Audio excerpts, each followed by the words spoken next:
guys, welcome back to G Chats with your host G. We are back in the G spot and I am so excited for today's episode because if you are living under a rock, you don't know about Love Island, but literally everybody in America is watching Love Island.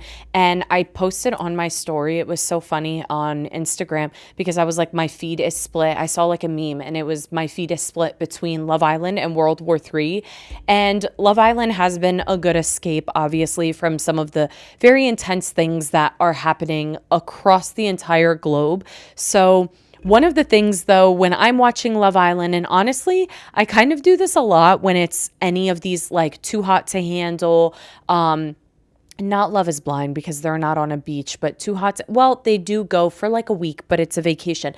But the point is a lot of these like dating shows where they're like on a beach and stuff like that, especially Love Island, because they're not just there for a 1 week vacation like they do for The Bachelor or like they do for Love is Blind. They are literally there for over a month, like 6 weeks, I think it is. So I have it ingrained in my brain, like, what would I do if I was traveling to another country and I was on a beach for over a month and I have a history of urinary tract infections? Like, what would I do?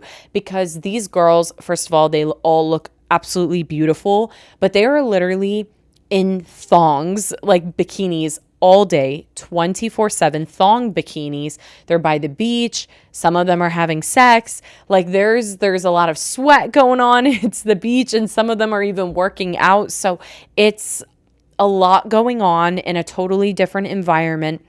And I figured that with me watching Love Island and this being my niche, talking about vaginal reproductive health, one of the things for me, if you guys didn't know, I went on vacation to Belize in February, and this was my very first vacation in my life. I've never been on a vacation. I did when I was 5, but like I don't count it because I literally don't remember it. I mean, like actually as an adult, like very first, like even teenager, nothing. I've never been on a vacation. So this was the very first vacation I've ever been on, and I was just mortified of being in another country and having a urinary tract infection, not being able to get to the doctors or whatever. So I just was like so scared, so afraid, and very nervous, stressed out, and anxious far before even going. And I just can't imagine. That was 1 week. And honestly, nothing happened. Obviously, I did not get a UTI. And I think that that's helped calm my nervous system down. I needed to have a good experience so that it wouldn't, freak me out forever. Because the one time actually when I went to Las Vegas, I had a UTI scare. So that kind of like rewired my brain.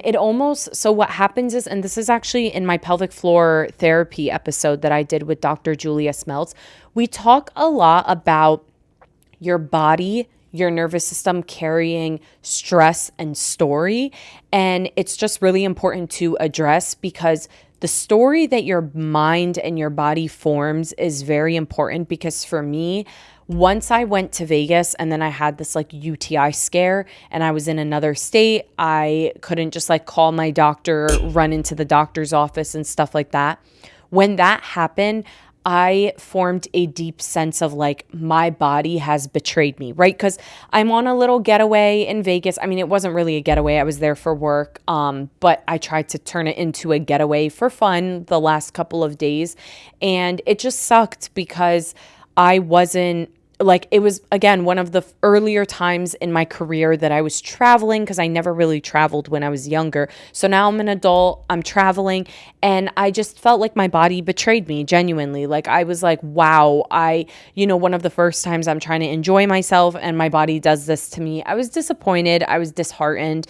And I think my body internalized that story. So then traveling after that has always made me super, super anxious. I've been to LA, I've been to Dallas, I've been to Chicago. I've been to other places since, and I've just always been very stressed out. And then Belize was even more stressful because I knew I was going on a beach. There was pools, there was salt water, chlorine, bikinis were going to be involved, the heat, sweating. Like, I was just very, very anxious. I was like, oh my goodness, I don't want to ruin my very first vacation with a urinary or vaginal infection. So With that being said, I know that that's a really real thing that so many of us are probably thinking while watching it. Like, damn, how are these girls chilling by the pool in the ocean? I don't know if they're going in the ocean. They're probably not. They're staying on the villa. But how are these girls chilling outside in this heat in thong bikinis by the pool, having sex, sweating, doing these nasty behind challenges? How is this even possible? How do we take precaution during this time? Are they taking precaution? We don't know. I mean, obviously, we don't know what they're doing for their vaginal and reproductive health while they're away. But I'm going to make this video and tell you guys my summer health and vaginal health tips, reproductive health tips for the summer, what you can do to make sure that you stay in tip-top shape during this heat, during the pool season, swimming season, and the summer season. So without further ado, I don't want to drag this on any longer. Let's get right into it. So number one, guys, if it were me, I'm going to be completely honest, I would not be wearing a thong bikini. I didn't even take a thong bikini to Belize.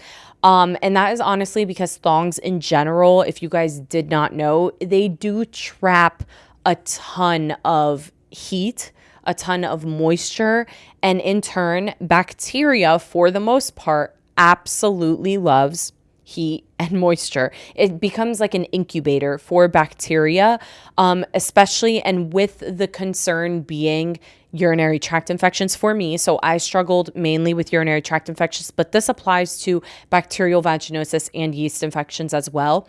But it's important to remember that urinary tract infections comes from our gut microbiome and likely our poop and the bacteria that's in our poop. So if I'm going to wear a thong bikini outside, I'm going to have to shower before I put on the thong to make sure that my booty hole is absolutely clean, so I'm not flossing any kind of bacteria from the butthole to the vagina and increasing my risk of developing a urinary tract infection.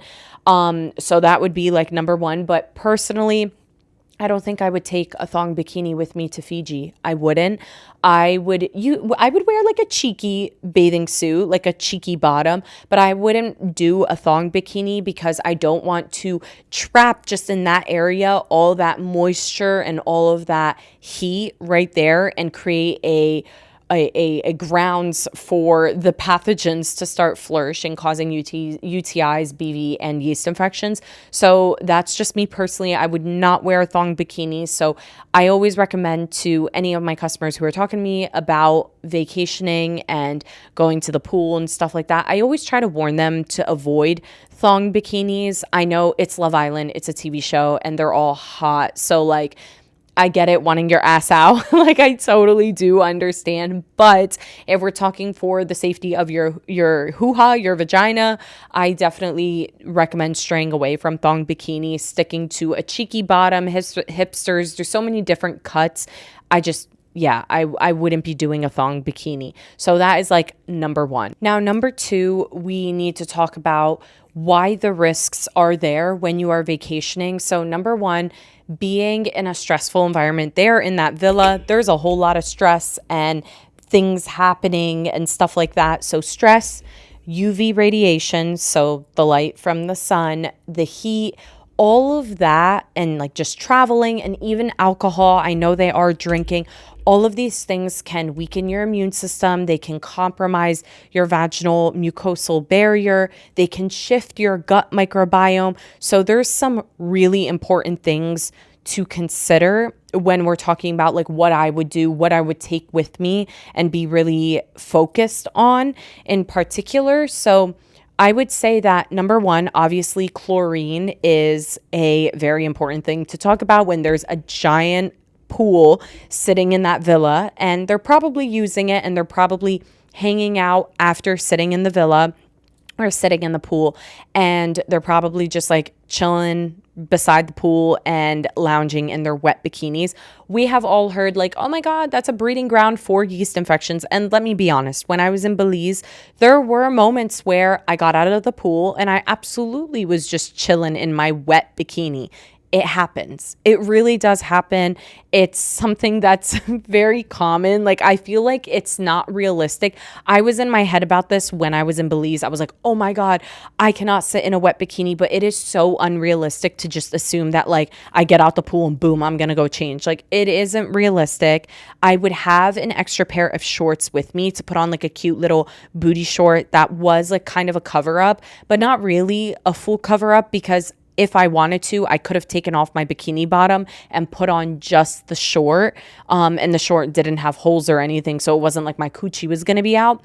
So I personally would have like a pair of shorts to change into and go commando with the shorts underneath, if I really, really wanted to. But yes, it's possible you're going to sit in a soaked bikini, even if it's for 30 minutes. It is possible that that's going to happen. So with that being said, I would have like a post-swim protocol. So I would run up into the villa. They're lucky because the pool, it's not like they're going all the way out to the beach. They are in their villa already. So I would rinse off after the villa. Absolutely. Like, if I were them, I would rinse off and actually like wash down there.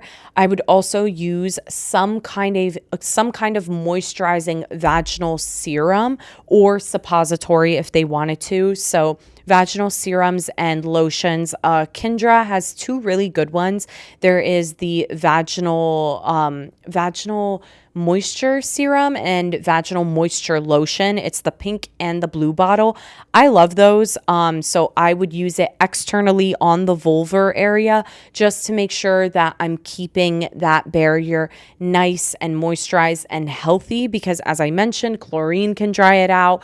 The sun can compromise your immune system, which can in turn lead to an inflamed vulvar region. So I would use something that's very moisturizing. If you wanted to put something in your vagina at bedtime, I would recommend using a vaginal suppository that does contain hyaluronic acid, which is incredibly moisturizing for the mucosal barrier. So I would do that if you're looking to moisturize internally or if you're moisturizing externally. Those are the products that I would recommend. But moisture is going to be important, but not moisture from a chlorinated pool. Like, you don't want water in that way. You want real actual moisture that supports the mucosal barrier. So that's really important. But I would try, if I'm in the villa, I would try to rinse off after the pool, because it is just a breeding ground. Like, it's a chlorinated pool and you have to take precautions. So I personally would,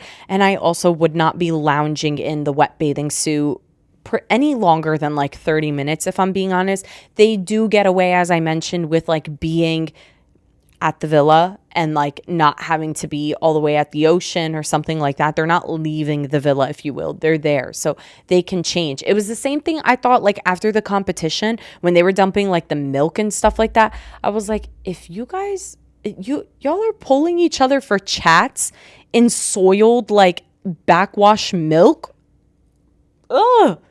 Ew, gross. Like, when I saw that, I'm like, girls, guys, go take a shower. Everyone, go shower. What are we doing? Why are we pulling each other for chats when we literally smell? Oh my God, I'm like about to gag.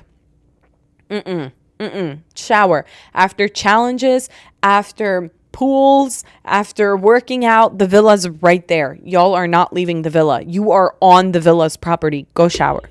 Go shower, please go shower. So I was like, whew. So anyways, yes, shower. That's very important. Mild soap, just cleansing. And leading on to shower, I know some of the people there are getting intimate, showering.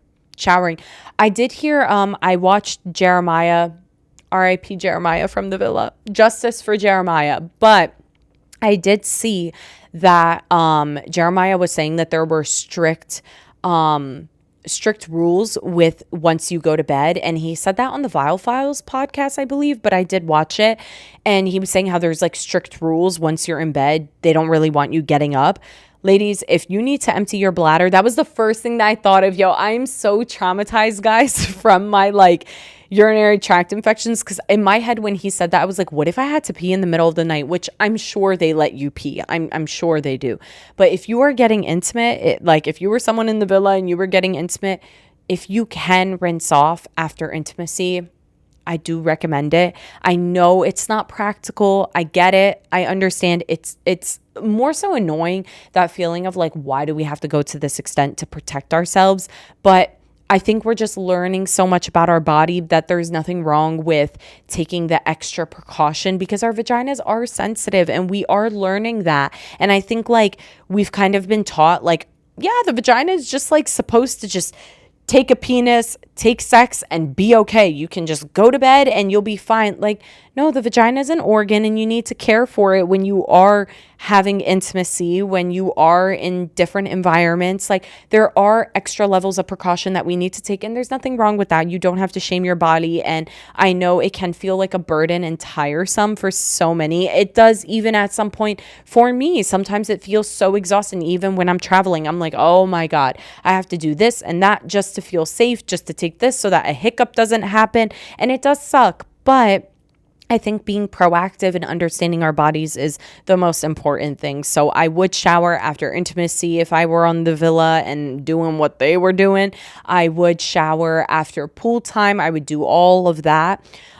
Next thing is I would take some supplements with me. So we're going to start off with supporting none other than the vaginal microbiome. So I would take with Harmony or with Clarity, one of my probiotics, but probiotics, they're so important. As I mentioned, the immune system is getting weaker. You're in pools. There's a lot of things that can disrupt the pH. And for the girls and guys that are being intimate on the show, seminal fluid, I don't know what they're doing on the show. I don't know if they're using barrier protection. Like, I don't know if condoms are a thing there. If they are just raw dogging it, then seminal fluid and ejaculation fluid can raise the vaginal pH temporarily, which in turn can make you lose good bacteria, which in turn can make you more susceptible to yeast infections, BV, and UTIs. So because of that, I would absolutely make sure to be taking a probiotic. I want to send like all the girls my probiotics. I'm like, hey guys, you should take my probiotics, but they definitely should be taking a vaginal probiotic, because they are in an environment, a high stress environment, and a very hot environment, with the immune system potentially being weakened, with sex being involved. So there's a lot of things going on that can make them lose this good bacteria. So I definitely would be taking a probiotic. Of my 2 probiotics, I honestly would probably take With Harmony. And that is because With Harmony is meant to help with stress levels as well and mental clarity. So it is really helpful for your hormones, your cortisol level, your stress and stuff like that. So I definitely would take that over With Clarity, just to add the extra hormonal support. I then would also support my gut microbiome with Gut Revival. So I did see the one morning, it looked like Huda was drinking a like greens powder, if you will, but I would definitely bring something like Gut Revival with me. Now, I think it might be a little difficult because they are traveling and I don't know the sizes of what you can take, but it is a powder, and I do have to look on travel guidelines because I don't know what the guidelines are in terms of like how much powder supplement you can take on a flight. I hope that they would let me take Gut Revival, but I absolutely, if I couldn't, I would take like a sample size of what was allowed and then have my family ship me the rest of it. Because you definitely can ship the full size. You just probably can't take it on a plane, but you probably could put the full size on a checked bag. And Lord knows if I'm going to be there for 6 weeks, I'm going to need a checked bag. So yeah, I would take Gut Revival. The reason is there are a lot of things that are involved with shifting the gut microbiome while you're there. Everything from alcohol to eating different foods. You're in a different environment. So there's different food, people, a whole lot of people are cooking. There's people swapping spit with each other, lots of nastiness. Lots of nastiness that's happening. So the gut being affected is very possible. Stress affects your gut microbiome. Anxiety affects your gut microbiome. So a lot of changes that are happening, and alcohol being there, all of this can make you susceptible to shifting your gut microbiome, and shifting your gut microbiome can increase your chances of developing urinary tract infections, yeast infections, bacterial vaginosis. So I would support the gut microbiome as well. well. And leading on to that, I would also support the immune system by taking Thrive Immunity. If you didn't take Thrive Immunity, taking things like zinc supplements, vitamin D supplements, which they are in Thrive Immunity, but I would obviously take my own product, Thrive, to boost my immune system. I know there was a lot of conversation on whether Nick was having a cold sore or not. It is my understanding that they all got tested before going to the villa, before going to Fiji, and they do test for HSV, which is herpes. And if they're all there, it means that they were all negative for STIs. So with that being said, I don't think that it was a cold sore. And I think I saw floating around on TikTok that Charlie said that he like bruised Nick's slip from like a football or something like that. I'm not 100% sure, but I don't think that it's a cold sore. However, it did raise the conversation about herpes, and herpes are herpes simplex 1 and herpes simplex 2. Both of these viruses are activated during weakened or compromised immune system, if the immune system is low, and that can happen during the summertime because of the heat and happen during Love Island because of the damn stress. So if you are someone who has gotten cold sores in the past, I totally recommend boosting your immune system throughout the summer, throughout the fall, and honestly like year round, but especially summer and fall where it's most prominent to be reactivated or triggered. That's very important. So I would boost the immune system with vitamin C, zinc, vitamin D, definitely with those three, if not in combination with Thrive or just Thrive alone. I also would support the urinary tract system. Flushing the urinary tract system is going to be so important while you're there. I'm so glad to see that they all have their own water bottle. If that were me, I would be chugging my water, like chugging water. I'd be drinking water 24/7. So with that being said, drinking water in combination with flushing the urinary tract is going to be so important. So how would I flush the urinary tract? Well, there's two supplements that I would take.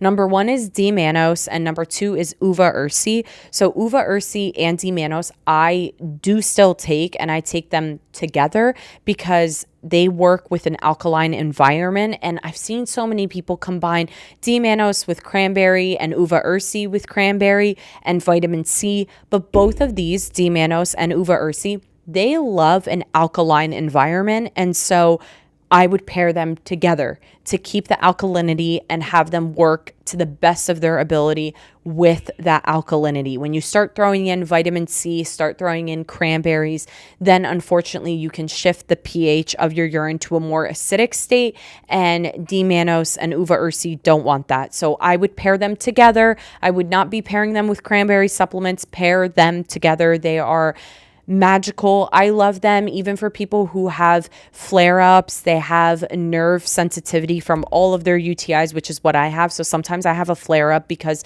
my nerve endings are sensitive from all of the UTIs I've had in the past. So sometimes when I am having that sensitivity, I'm like, oh no, it's like burning.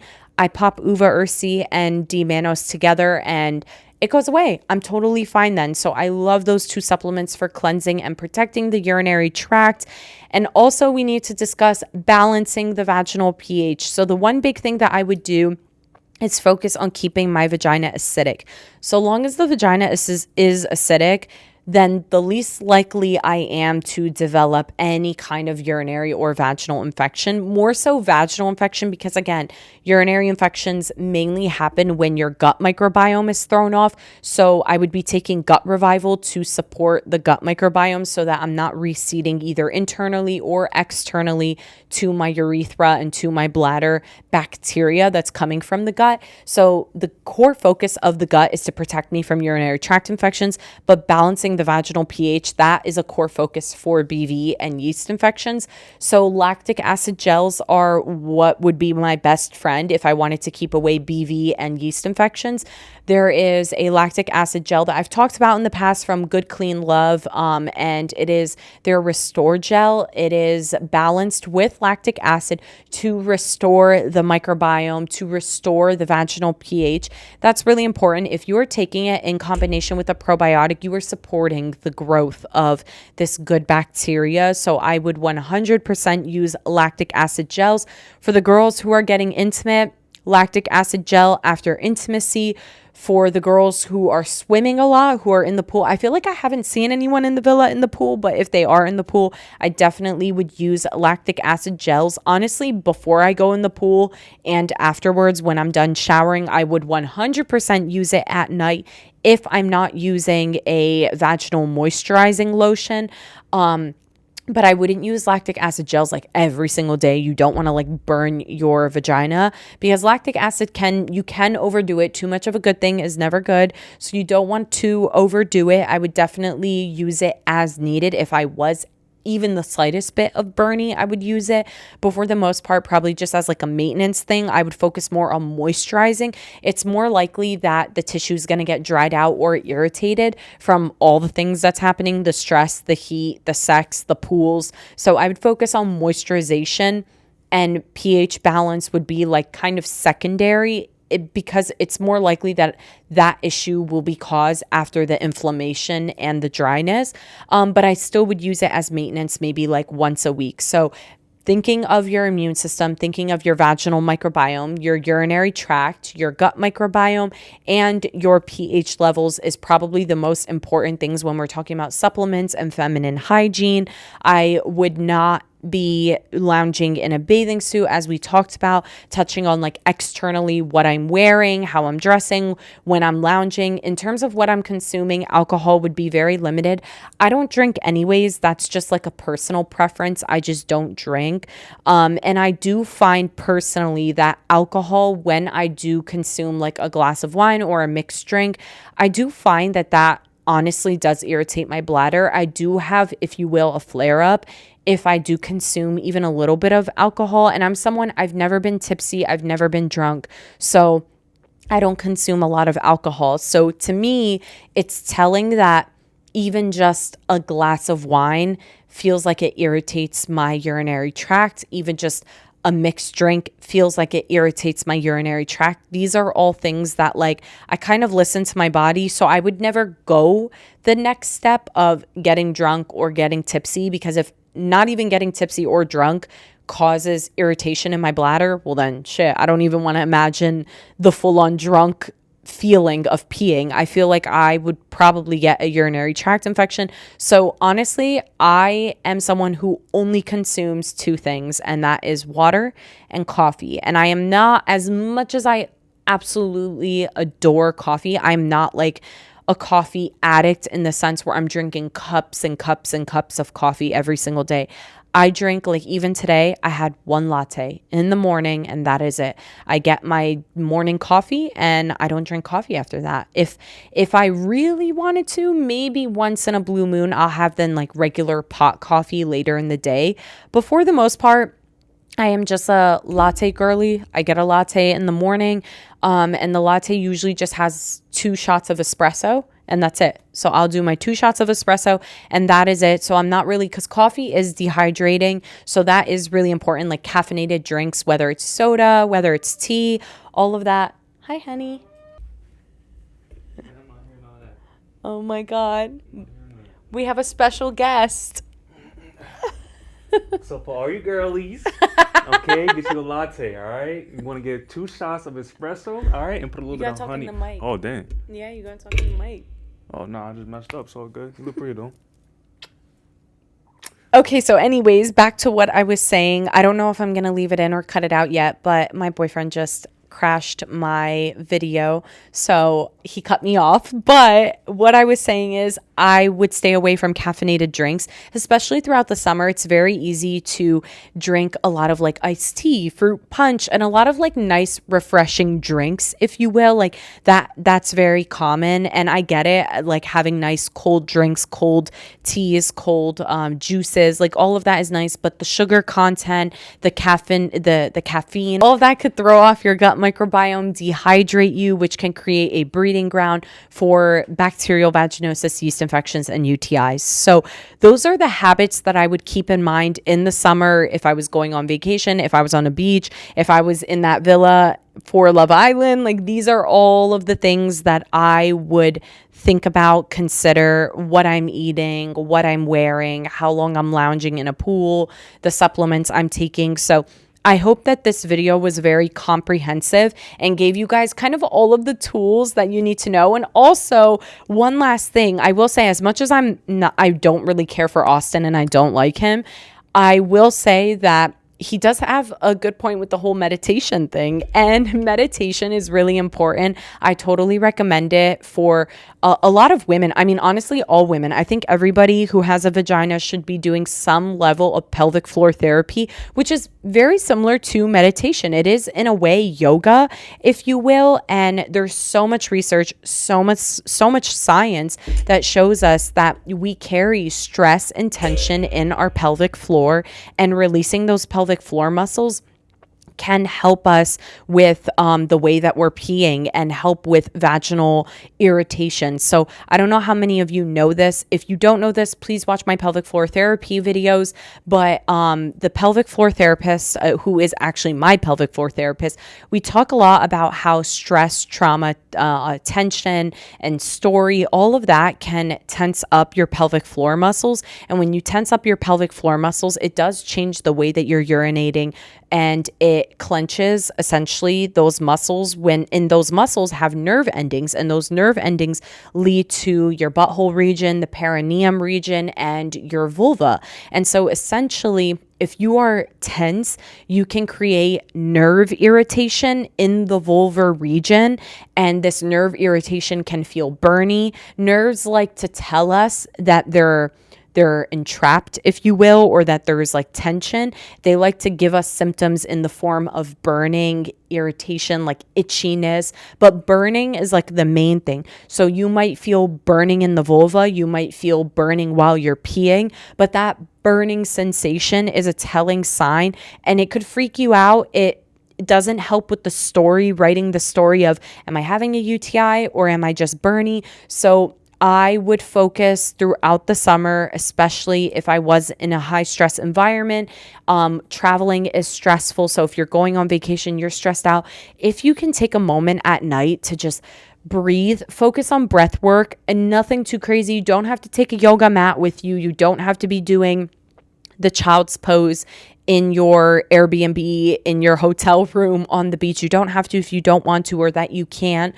But I would focus at least at night on breath work, because breath work is so important. This releases so much tension in the pelvic floor. One of the best tips that I was ever taught was placing one hand on my chest, one hand on my lower belly, breathing in and feeling the air going to my lower belly, feeling that expand, and then blowing out and feeling it coming back in, and focusing on that, doing like taking 8 seconds to breathe in, 8 seconds to breathe out, 8 seconds to breathe in, and really focus on doing that. That helps relieve so much of the tension that's in the pelvic floor, and high stress environments, heat, and whatever the case may be. All of that can cause you to tense up, cause those muscles to kind of push on those nerves, and those nerves can start sending signals. And unfortunately, you can also struggle to fully empty your bladder. And we all know that if you're not emptying your bladder properly, this can increase your chances of developing a true urinary tract infection.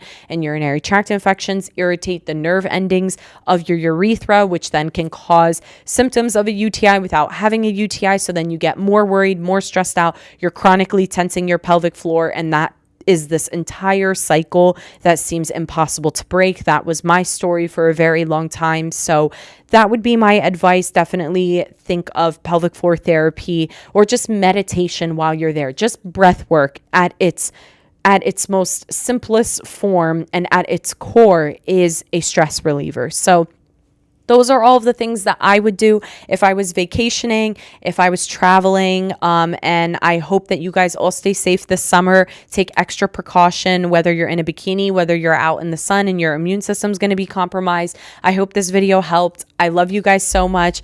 Don't forget to subscribe, leave a comment, like this video, and I will see you in the next one. Bye, guys.